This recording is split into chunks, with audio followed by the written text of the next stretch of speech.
Vous savez, je ne suis pas né d'hier. J'ai rencontré des gens et fait des choses inusitées. Vous pensez que plus rien ne m'étonne? Détrompez-vous.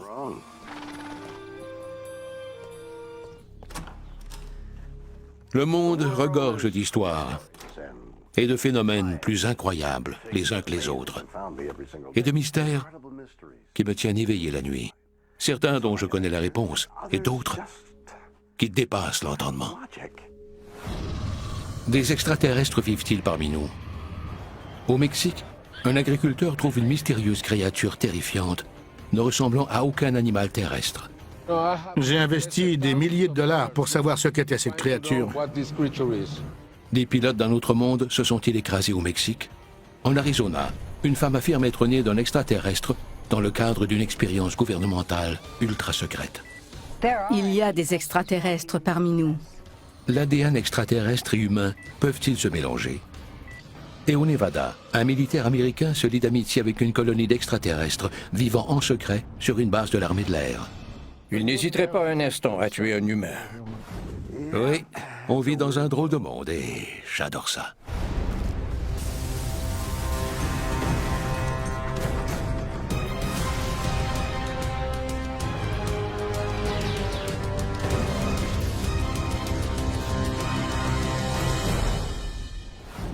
On me demande souvent si je crois aux extraterrestres. Je réponds que j'essaie de garder l'esprit ouvert.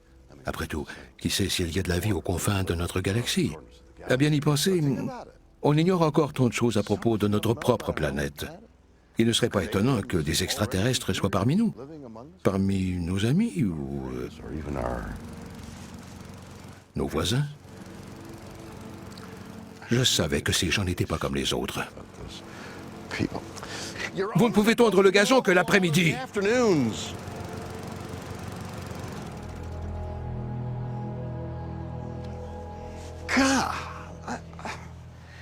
Ils n'ont vraiment aucune manière. Le 26 mai 2007, à Metepec, près de Mexico, un travailleur agricole vaque à ses occupations dans la grange. Il entend tout à coup un bruit inhabituel.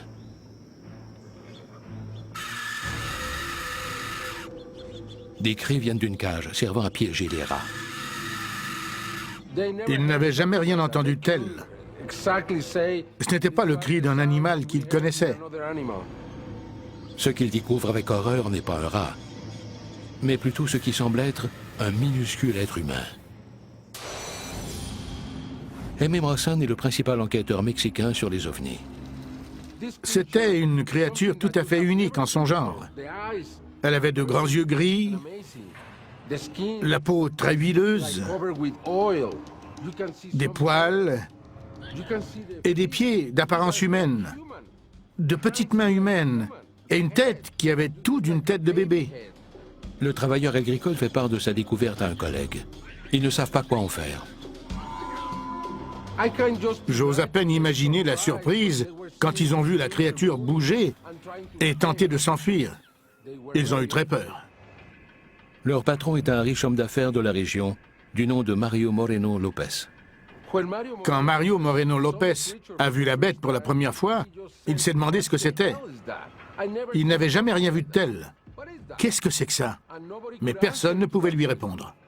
Mario Lopez est fasciné par la créature. Lo que estamos analizando tiene una rapidez increíble y tiene una inteligencia increíble, ¿no? Personne ne sait quoi en faire. La bête pousse des cris d'agonie. Le patron, Mario Lopez, a sans doute ordonné à ses hommes de noyer la bête ou de la tuer pour s'en débarrasser. Ils optent pour une solution morbide. Tuer la créature en l'immergeant dans un bain de produits chimiques toxiques. C'étaient des produits chimiques très puissants, utilisés pour traiter le cuir, qui brûlent la peau au moindre contact.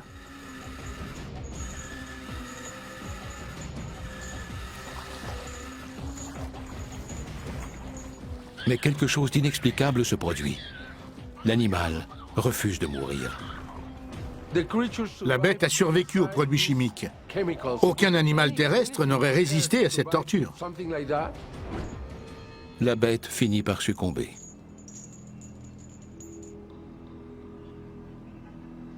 Mario Lopez s'est retrouvé avec cette créature morte sans savoir ce que c'était, sinon que ce n'était pas une bête normale. Mario Lopez apporte la créature à Jaime Maussan pour qu'il l'aide à résoudre le mystère. Quand j'ai vu la bête pour la première fois, j'étais très sceptique. J'ai d'abord cru que c'était une blague et qu'on essayait de me berner ou de me discréditer. Mais il est fasciné et décide d'enquêter. Il soumet la créature à toute une batterie de tests. On a comparé son ADN à celui de tout le règne animal. Les résultats le laissent sans voix. L'animal est génétiquement distinct de toute autre espèce connue de l'homme. L'ADN de cette créature était plus proche de l'ADN humain que celui du chimpanzé. Elle était pratiquement humaine.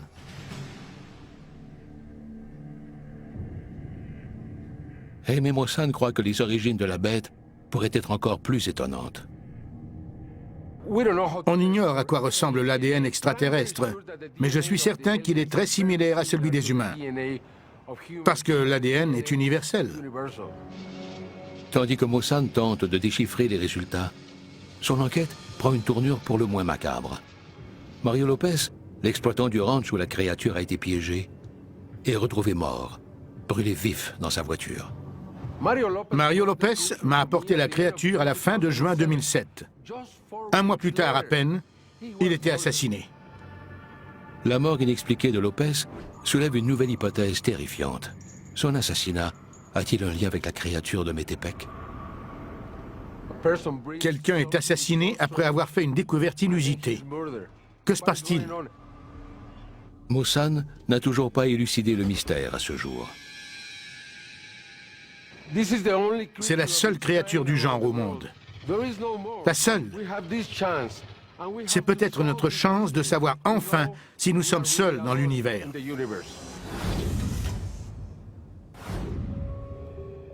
Waouh! Voilà une histoire aussi fascinante que troublante. Des travailleurs mexicains trouvent une créature ressemblant à un bébé humain difforme, ou une sorte d'extraterrestre. Ils la tuent, et elle se venge sur un homme innocent en l'assassinant. Une si petite créature pourrait-elle faire tant de mal? Est-ce la preuve que les extraterrestres existent ici, sur Terre? On parle du Mexique ici. Et Dieu sait qu'il s'y passe des choses inusitées. Bien sûr, il pourrait y avoir une explication tout à fait logique. La tequila, par exemple.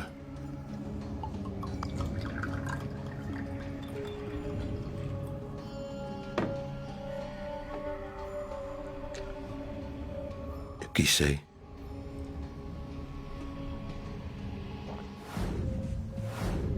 Logan Hawks est l'auteur d'un livre sur les extraterrestres. Il croit que la créature de Métépec est la dernière d'une longue lignée de visiteurs extraterrestres qui ont laissé leurs traces dans la région. Il suffit de passer en revue les mythes qui circulent dans les environs pour comprendre que la créature de Métépec ressemble de très près aux petits bonshommes décrits dans certaines légendes. Il a une théorie fascinante sur l'origine de la créature. Je crois que cette créature extraterrestre pilotait un vaisseau qui a traversé la zone du silence. Son système de guidage a été perturbé, il a perdu le contrôle et s'est écrasé sur une ferme, où il a été découvert par un agriculteur mexicain.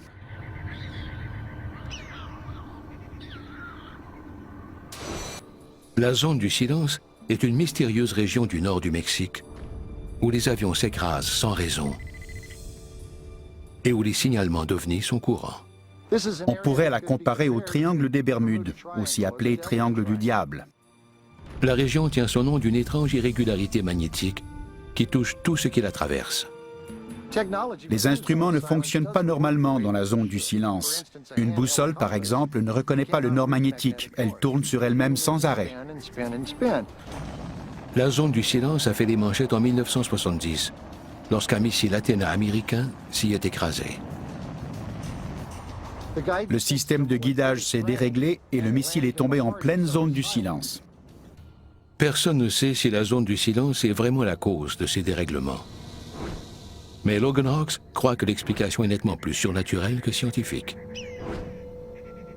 On peut sentir quelque chose dans la terre, le sol, la pierre et les montagnes. J'ignore ce que c'est exactement, comme si une présence nous observait. La créature de Métépec vient-elle d'une société extraterrestre avancée? La zone du silence a-t-elle causé l'écrasement de son vaisseau? Ou y a-t-il une explication encore plus étrange? Je suis persuadé que cette créature vient d'une autre dimension. Un travailleur mexicain trouve une minuscule créature inconnue de la science. L'analyse de l'ADN ne permet pas de l'identifier. Est-ce un extraterrestre? Selon l'expert en paranormal Timothy Buckley, la créature de Métépec soulève plus de questions que de réponses.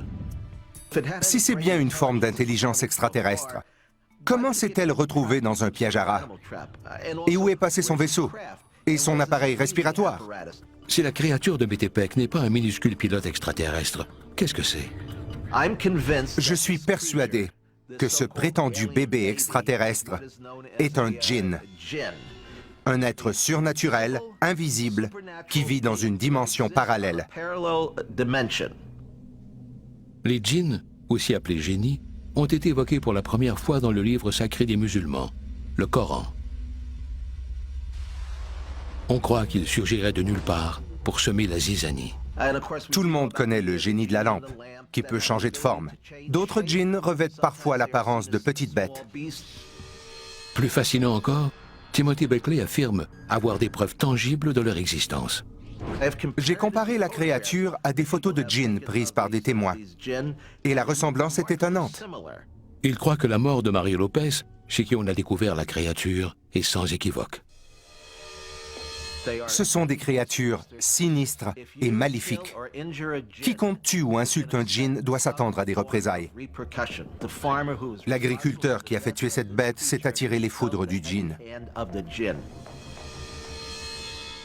Est-ce un cas interdimensionnel d'erreur sur la personne? Ou la vérité est tout aussi étrange, mais plus terre à terre? Le taxidermiste Robert Marbury s'est intéressé à la créature de Métépec. Il croit qu'elle n'a rien d'extraterrestre ou de transdimensionnel. Selon lui, ce n'est qu'un canular. La créature de Métépec n'est qu'un singe araignée dépouillé de sa peau. Comment peut-il en être si sûr? Robert Marbury est le directeur d'une association de taxidermistes hors normes, dont les membres créent des œuvres d'art avec des carcasses d'animaux. Nos membres sont très créatifs.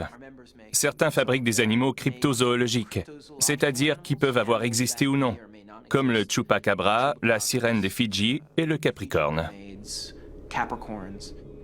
La créature de Métépec est-elle l'œuvre d'un taxidermiste créé de toutes pièces en atelier?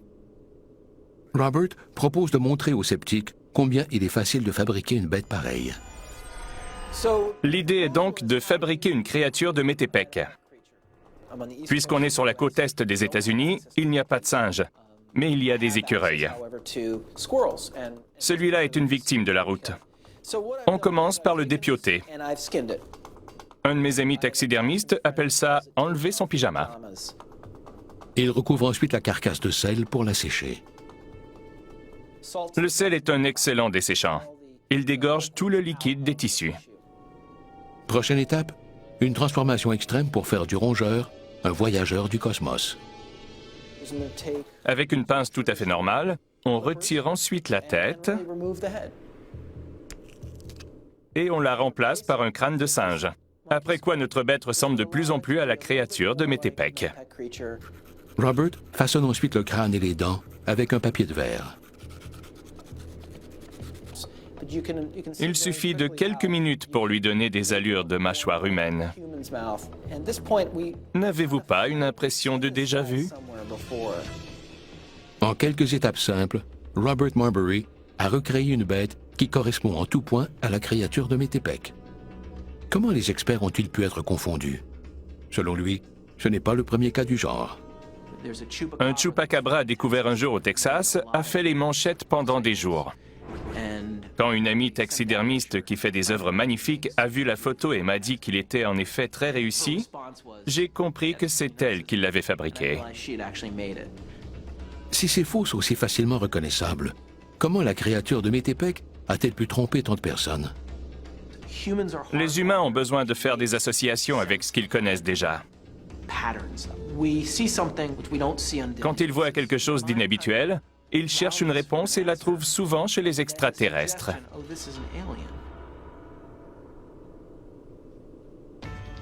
La créature de Métépec est-elle l'œuvre d'un taxidermiste? Est-ce un génie surnaturel d'une autre dimension?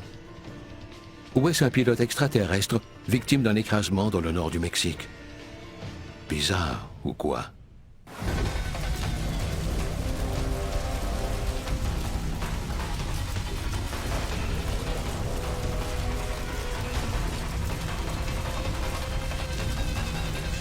En Arizona, une femme découvre qu'elle est le produit d'une sinistre expérience, un croisement entre un humain et un extraterrestre. J'ai été conçue dans une boîte de pétri. On a vu des choses plus étranges les unes que les autres dans cette série. Mais l'histoire qui suit est non seulement la plus étrange et fascinante de toutes, elle pourrait bien faire passer cet épisode à l'histoire. Des millions de personnes affirment avoir déjà vu des ovnis ou des extraterrestres, mais personne n'a de preuves vivantes. Eh bien, aujourd'hui, les sceptiques pourraient être confondus parce que on a avec nous un véritable extraterrestre, pas dans une vidéo ou un laboratoire. Non, non, non, non. Face à face, en personne. Mesdames et messieurs, voici Cynthia. Le 24 mars 1972, à Omaha, au Nebraska.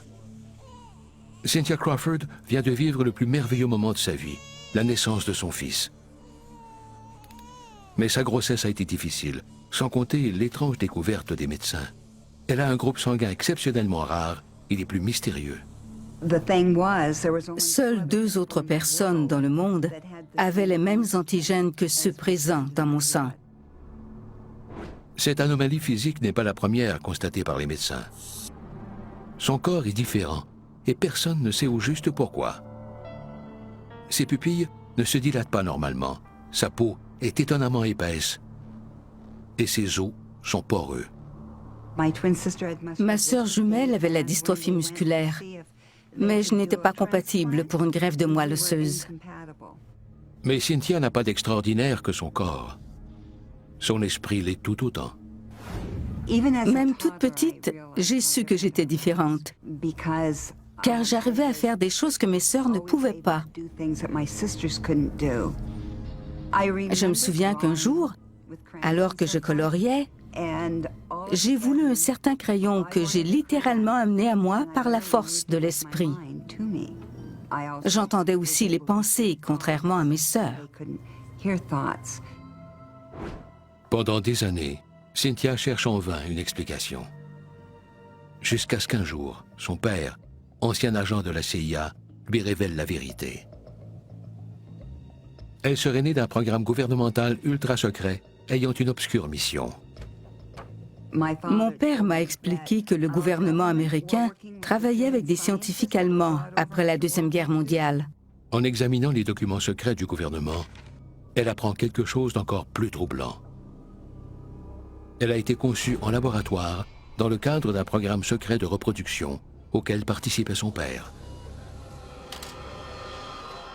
Il avait accepté de prendre part à une expérience consistant à concevoir des bébés hybrides. L'expérience, pour le moins troublante, visait à combiner du matériel génétique extraterrestre et de l'ADN humain. J'ai appris que j'étais mi-humaine, mi-extraterrestre.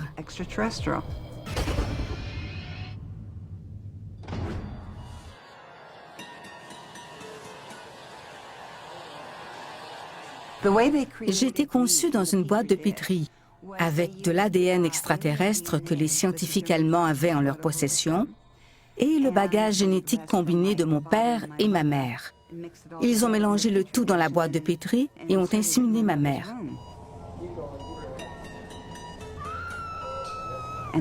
Voilà comment je suis née.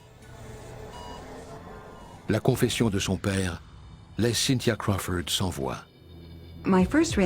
J'ai d'abord été très fâchée d'apprendre comment j'avais été conçue. Toute ma vie, on m'a prise pour une bête de foire à cause de mes capacités inhabituelles. Quand l'histoire est révélée au grand jour, des réminiscences du passé refont surface chez la jeune femme. Sa vie tout entière avait été hantée par des cauchemars de rencontres extraterrestres et d'étranges expériences en laboratoire. Tout s'explique enfin. Ce seraient ses souvenirs d'enfance. Je comprenais enfin d'où venaient ces étranges visiteurs et tous ces voyages en vaisseau spatial. Mais Cynthia est loin d'être traumatisée.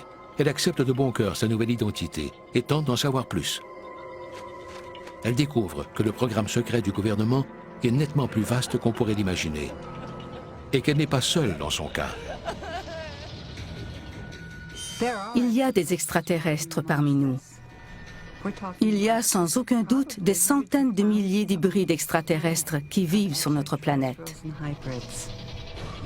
Les allégations de Cynthia Crawford sont-elles des élucubrations farfelues ou est-ce l'étonnante vérité? Les humains et les extraterrestres peuvent-ils se reproduire? Combien d'hybrides sont parmi nous? Et dans quel but au juste?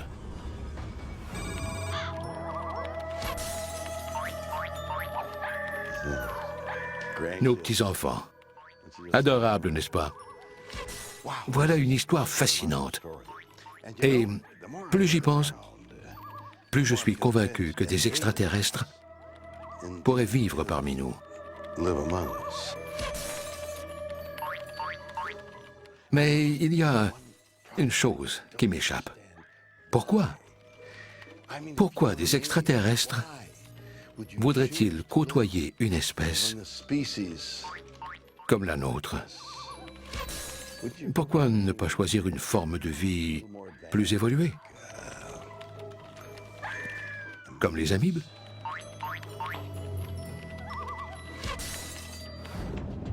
L'hypnothérapeute Yvonne Smith travaille avec Cynthia Crawford depuis des années. Elle m'apparaît comme une personne crédible et honnête.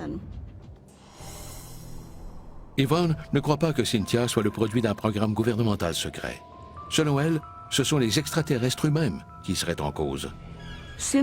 L'histoire de Cynthia correspond en tout point à un enlèvement par des extraterrestres. Elle a eu une grossesse hors norme, sans compter les objets qu'on lui a introduits dans le corps. Mais qu'en est-il des souvenirs d'expérience en laboratoire de Cynthia? Selon Mme Smith, il serait tout à fait caractéristique des enlèvements par des extraterrestres. Tous les enlèvements ont le même but: soustraire un ovaire à la femme ou du sperme à un homme. Ce n'est ni par plaisir, ni par intérêt pour le sexe. C'est une procédure purement médicale. Les extraterrestres ont un plan et ils le mettent à exécution. Pourquoi des extraterrestres voudraient-ils se reproduire avec des humains? De toute évidence, ils veulent quelque chose de nous. Sinon, ils nous auraient éliminés depuis longtemps. C'est une invasion silencieuse dont on ignore la véritable finalité. Les extraterrestres ont-ils enlevé Cynthia pour la soumettre à des tests?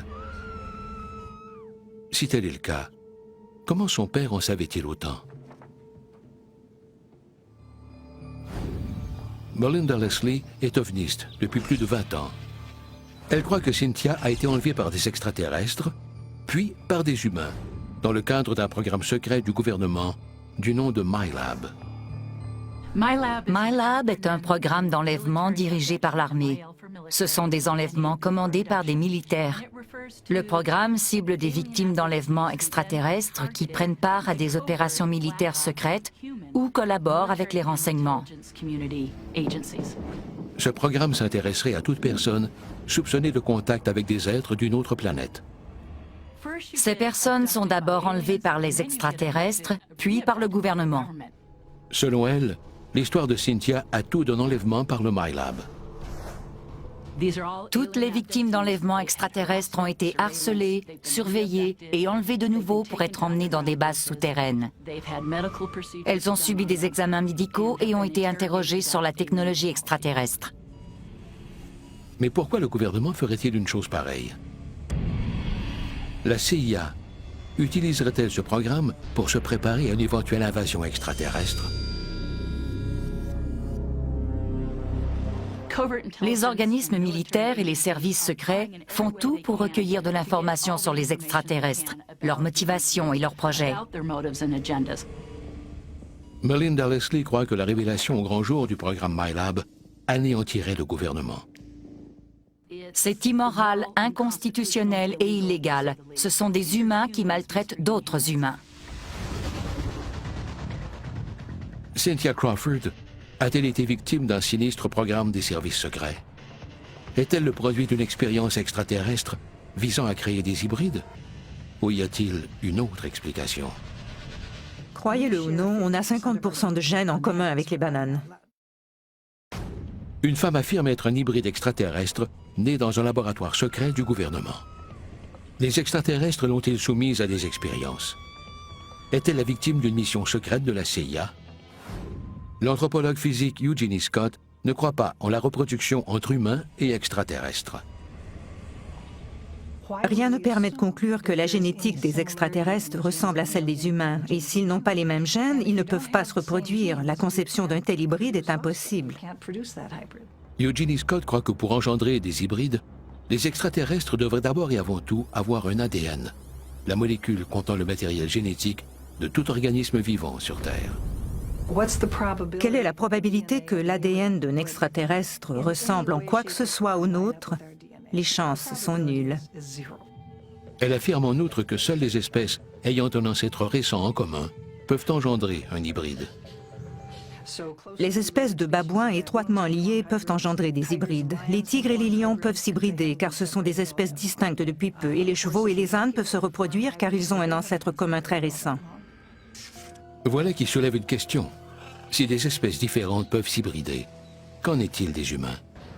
L'avons-nous déjà fait? Devinez quoi? La réponse est oui. Le plus proche parent de l'homme moderne est l'homme de Néandertal. Des éléments très intéressants suggèrent que l'humain et le néandertalien se seraient hybridés. Mais un hybride a-t-il déjà été mis au point dans un laboratoire secret de la guerre froide, comme le prétend Cynthia Crawford? À en croire Eugenie Scott, l'expérience aurait été tentée, avec notre plus proche parent toujours en vie. Dans les années 30 et 40, les scientifiques russes ont tenté, sans succès, de croiser un humain avec un chimpanzé. J'ignore si on pourrait réussir une telle chose aujourd'hui, mais c'est très peu probable. Et qu'en est-il des souvenirs de Cynthia? De nombreuses études font état d'enlèvements par des extraterrestres, mais au final, personne n'a jamais fourni de preuves tangibles. Eugenie Scott croit que les allégations de Cynthia exigent des preuves en béton. Si je vous disais qu'une colonie de fées invisibles vit sous mon lit, vous exigeriez des preuves. Et si je vous disais que c'est évident, il n'y a qu'à voir la poussière qu'elles ont laissée, vous me répondriez qu'il n'y en aurait pas si je passais le balai plus souvent. Elle croit qu'il n'y a qu'un moyen de savoir avec certitude si Cynthia dit la vérité. Je crois qu'une analyse de l'ADN montrerait hors de tout doute qu'elle est aussi humaine que vous et moi. Cynthia Crawford est-elle croisée avec un extraterrestre? Il n'y a qu'un moyen de le savoir. Pour la première fois, Cynthia accepte de se soumettre à une analyse de l'ADN. Hi there, how are you? Hi, fine. I'm just gonna do a quick swab on you. Les dés sont lancés pour Cynthia Crawford. L'ADN ne ment pas, n'est-ce pas?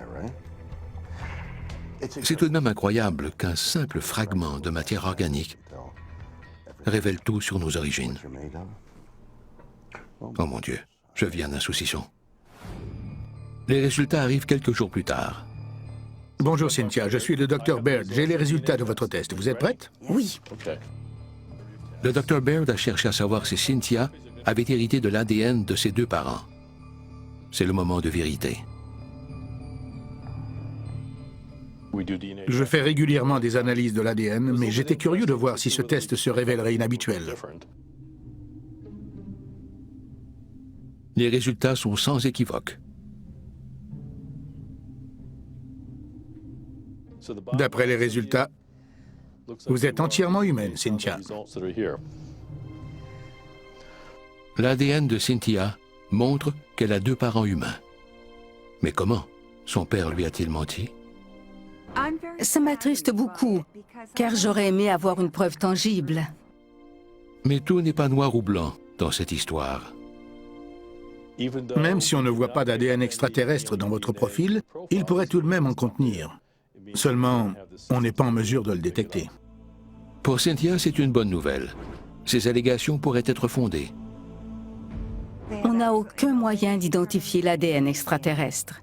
Aucun test ne permet de le déceler, car jamais aucun prélèvement n'a été effectué sur des extraterrestres. Cynthia a-t-elle malgré tout de l'ADN extraterrestre? A-t-elle été victime d'un sinistre enlèvement par des extraterrestres? Ou est-elle la cible d'une opération masquée des services secrets? Quoi qu'il en soit, cette histoire est décidément très étrange.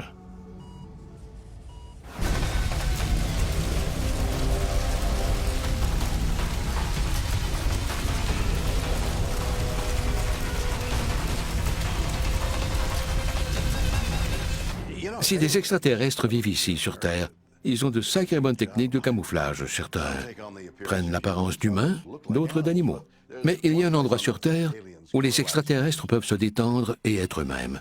Un endroit où l'étrangeté et la bizarrerie ne sont ni étranges, ni bizarres.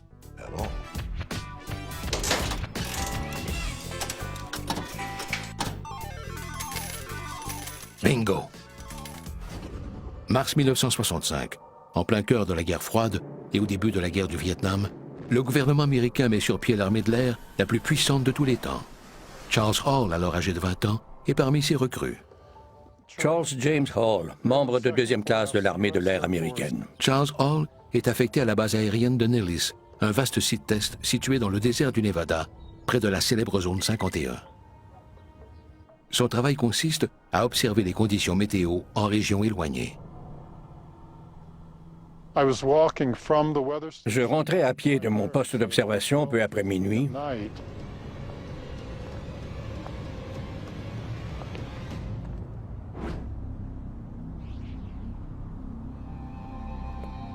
Quand j'ai aperçu 3 créatures près de la benne à ordures. L'une d'elles s'est mise à me suivre.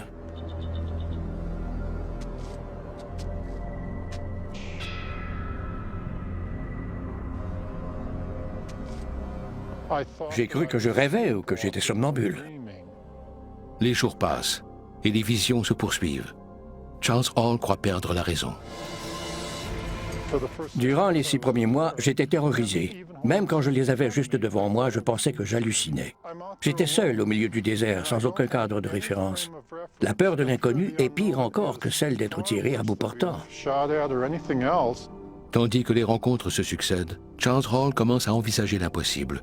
Il n'hallucine pas. Ce sont des extraterrestres. Il leur donne même un surnom, les Grands Blancs. Je les ai baptisés les Grands Blancs, parce qu'ils étaient blêmes comme une feuille de papier. Que font-ils là? Le jeune pilote découvre que ce n'est pas un hasard. Non seulement ses supérieurs de l'armée de l'air connaissent la présence des extraterrestres, mais ils les hébergent dans un complexe souterrain secret, à l'abri des regards indiscrets. C'était une énorme base, creusée à même la montagne. Ils espèrent qu'en retour, les visiteurs leur révéleront les secrets de leur technologie ultramoderne. J'estime à environ 200 le nombre de Grands Blancs qui vivaient alors sur la base. Déterminé à en savoir plus, Charles Hall fait une découverte troublante. Les Grands Blancs ne sont pas si aimables qu'ils le paraissent.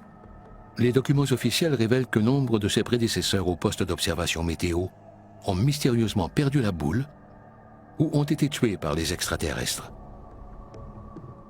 41 membres des forces aériennes m'ont précédé.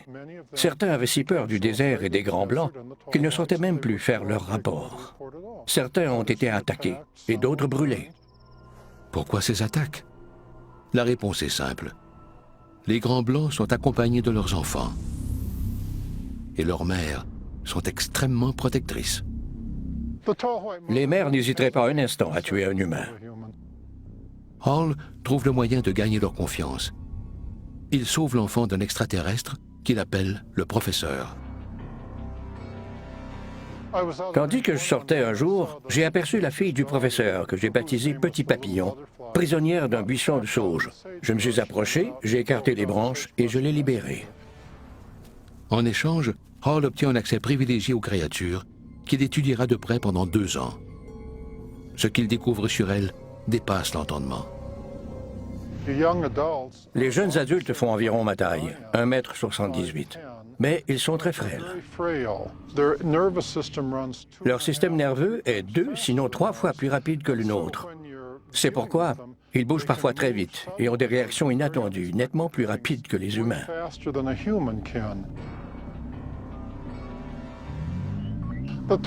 Les Grands Blancs avaient des véhicules, comme nous avons des voitures, qui servaient à voyager autour de la Terre à la Lune et dans le système solaire. Cela vous paraît improbable? Vous n'avez encore rien entendu. Mais si tout ça était vrai... Quand ils s'ennuient à la base d'Indian Springs, ils vont à Las Vegas pour voir des spectacles, jouer au casino et se distraire un peu. Ce sont d'excellents joueurs, car ils ont une bien meilleure vision que les hommes. C'est bien qu'ils arrivent à voir à travers les cartes en jouant au blackjack. Et savent toujours quelle sera la prochaine carte. Charles Hall a terminé son service militaire en 1968 et n'a plus jamais revu les Grands Blancs. Il croit qu'ils vivent toujours à Indian Springs. Je serais étonné qu'ils n'y soient plus, parce qu'ils vivent dans cette montagne et cette vallée depuis au moins 200 ans. Est-ce la preuve irréfutable qu'il y a des extraterrestres sur Terre? Le gouvernement américain les héberge-t-il? Ou Charles Hall n'est-il qu'un vieil excentrique? La journaliste d'enquête d'expérience Paula Harris a passé des mois à étudier le cas de Charles Hall. Cet homme me paraît tout à fait crédible. Je crois son histoire, aussi extraordinaire soit-elle. Elle a examiné les évaluations psychologiques de Hall au temps où il était dans l'armée pour savoir s'il était sain d'esprit. Sa conclusion est étonnante. Il a passé tous les tests haut la main. Le test de logique a montré qu'il était très terre-à-terre, logique, et que c'était un témoin tout à fait crédible. La journaliste apprend également qu'après son service militaire, Charles Hall a obtenu 2 maîtrises et travaillé comme physicien nucléaire avant de révéler au grand jour l'histoire des Grands Blancs. Quelqu'un d'aussi instruit aurait-il inventé ce récit de toutes pièces? Selon elle, l'expérience de Charles Hall est trop détaillée pour avoir été inventée. Charles connaît leurs habitudes et leur mode de vie en détail. Je sais reconnaître la vérité et je ne crois pas que Charles Hall mente. Les allégations fantastiques de Charles Hall sont-elles vraies? Des extraterrestres ont-ils migré sur Terre? Ou y a-t-il une autre explication? De nombreux patients schizophrènes disent avoir côtoyé des extraterrestres. Un homme affirme avoir vécu avec une colonie d'extraterrestres sur une base de l'armée de l'air américaine. Son passé de militaire est-il le gage de sa crédibilité? Pas selon la psychothérapeute Kimberly Moffitt. Pour elle, l'histoire de Charles Hall n'a rien d'étonnant. Elle l'a entendu maintes fois de la bouche de ses patients. De nombreux patients schizophrènes disent avoir côtoyé des extraterrestres. C'est très courant dans les interventions en santé mentale. Kimberly croit que les visions de Charles Hall seraient le symptôme d'une maladie mentale rare, le délire des grandeurs. Les patients atteints du délire des grandeurs ont tendance à se croire les plus forts, les plus rapides et les plus intelligents sur Terre. Dans certains cas, le délire peut verser dans le domaine du religieux, du surnaturel ou de la science-fiction. Selon Kimberly, l'un des principaux symptômes du délire des grandeurs tient au fait que le patient ignore tout de son problème, d'où les proportions que peut prendre le délire. Le délire de Charles Hall n'est pas mal intentionné. Il croit vraiment que ça lui est arrivé et il veut partager son expérience. Si tout cela n'est qu'un délire, comment Charles Hall en est-il arrivé là? Kimberly croit que c'est la raison même qui l'a amené à Indian Springs, son service militaire. Il a fait la guerre du Vietnam. Beaucoup de vétérans sont très traumatisés à leur retour. Un traumatisme qui peut parfois les suivre toute leur vie et leur causer des problèmes de santé mentale. Un traumatisme psychologique serait-il à l'origine des visions de Charles Hall? Son service militaire l'a-t-il amené à se réfugier dans un monde imaginaire? Les Grands Blancs n'existent-ils que dans sa tête? C'est du moins ce que croit Patrick White, expert en conspiration, mais pour une toute autre raison. Selon lui, Charles Hall a été victime d'un programme gouvernemental secret de manipulation de l'esprit, le projet MK-Ultra, qui visait à découvrir si le LSD et d'autres psychotropes pouvaient être utilisés comme des armes. La CIA et le gouvernement, qui étaient à la recherche d'un sérum de vérité, ont réalisé toutes sortes d'expériences sur leur sujet pour voir s'ils pourraient les amener à révéler des secrets militaires. Le projet MK-Ultra a-t-il implanté des idées farfelues dans le cerveau de Charles Hall? Ils auraient pu lui faire croire qu'il était un ornithorynque, et ça aurait fonctionné. Alors il ne serait pas étonnant qu'il l'ait programmé pour qu'il pense avoir interagi, travaillé et vécu avec des extraterrestres. Charles Hall a-t-il été victime d'expériences gouvernementales secrètes de manipulation de l'esprit? Souffre-t-il du délire des grandeurs? Ou a-t-il vraiment vécu avec des extraterrestres sur une base aérienne américaine? Bizarre, ou quoi?